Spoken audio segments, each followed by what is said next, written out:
Priyanka's bright story চ্যানেলের আরেকটি নতুন স্বাদের রেসিপিতে সকলকে স্বাগত। আজ বানাবো ডিম আলুর ধোকার ডালনা। এই রেসিপিটা কতটা কম তেল মশলায় হবে তার দেখার জন্য পুরো রেসিপিটা দেখার অনুরোধ রইল।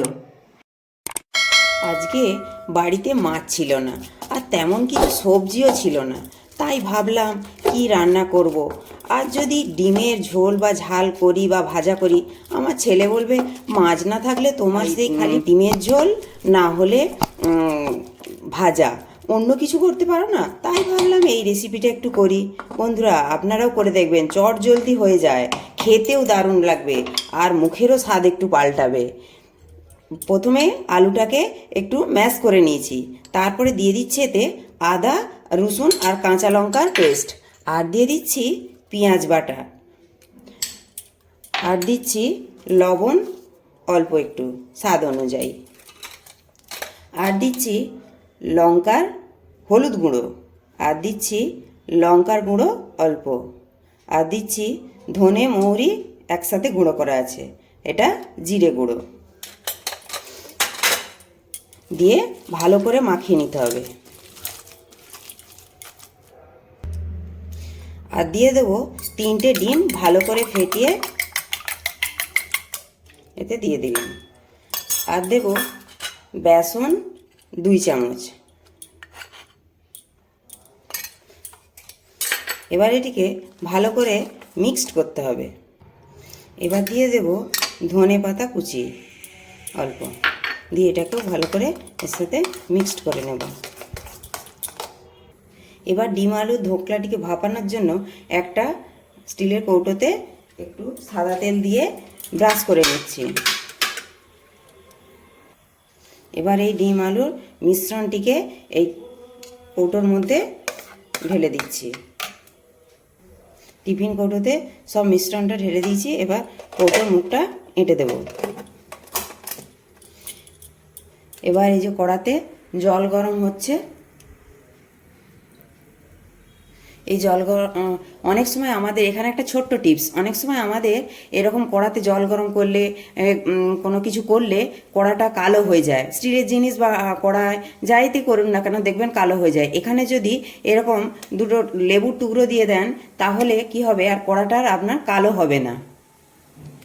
জলটা ফুটে গেছে, এবার আমি এই টিফিন কৌটোটা দিয়ে দিলাম এর মধ্যে। এবার দিয়ে দিলাম এতে ঢাকা। এরকম হবে এইটা 10 মিনিট। 10 মিনিট পর খুলছি। প্রথমে 5 মিনিট একটু গ্যাসের দমটা বাড়িয়ে রেখেছিলাম, তারপরে 5 মিনিট গ্যাসের দমটা আমি কমিয়ে দিয়েছি। দেখি, হ্যাঁ হয়ে গেছে বন্ধুরা। এবার পিস পিস করে কেটে নেব।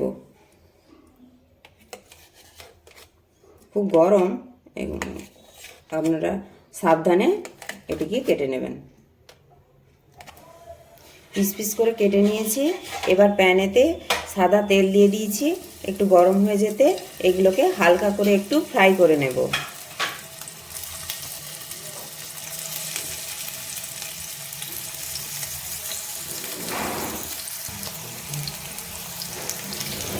দু পিঠে হালকা করে ভেজে নিয়েছি। এবার এগুলোকে তুলে নিচ্ছি।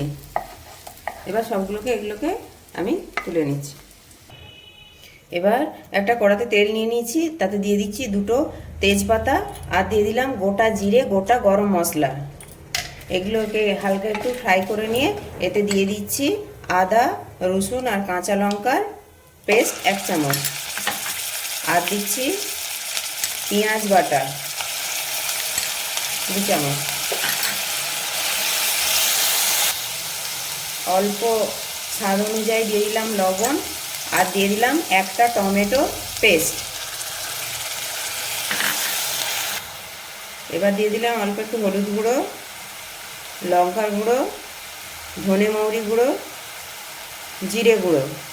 দেখুন বন্ধুরা, কত কম মশলাতেই এই ডিমের ঢোকলাটি হয়ে যাবে। এবার দিয়ে দিলাম কাশ্মীরি লঙ্কার গুঁড়ো 1 চামচ, দিয়ে এটাকেও ভালো করে মিক্সড করতে হবে। মশলাটা ভালো করে কষে নিচ্ছি। কোনো রান্নার মশলাটা যদি ভালো করে কষা হয় না, মশলা যতই কম দেওয়া হোক রান্নাটা খেতে খুবই সুস্বাদু হয়। এবার একটু জল দিয়ে মশলাটাকে একটু ফুটিয়ে নিচ্ছি, তার উপরে ডিমের ধোকলাগুলো দিয়ে দেব। দেখুন বন্ধুরা, জলটা ফুটে গেছে। এবার এই ডিমের ধোকলাগুলোকে দিয়ে দিচ্ছি। ডিমেতে প্রচুর প্রোটিন থাকে, তাই রোজ একই রকমভাবে না খেয়ে আমরা যদি এই রকম বিভিন্ন রকমভাবে করে খেতে পারি, মুখের স্বাদও পাল্টাবে আর খেতেও ভালো লাগবে। এবার একটু গরম মশলার গুঁড়ো ছড়িয়ে দিলাম আর দিয়ে দিলাম একটু ঘি।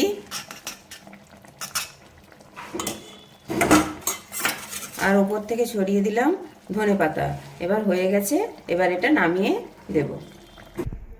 ডিম আলুর এই ধোকলার ডালনাটি আপনারা রুটি দিয়ে, ভাত দিয়ে, পরোটা দিয়ে খেতে পারবেন। দেখুন কতটা সুন্দর হয়েছে, গ্রেভিটাও কতটা সুন্দর হয়েছে। আর দেখলেন তো কত কম তেল মশলাতে আমি করলাম।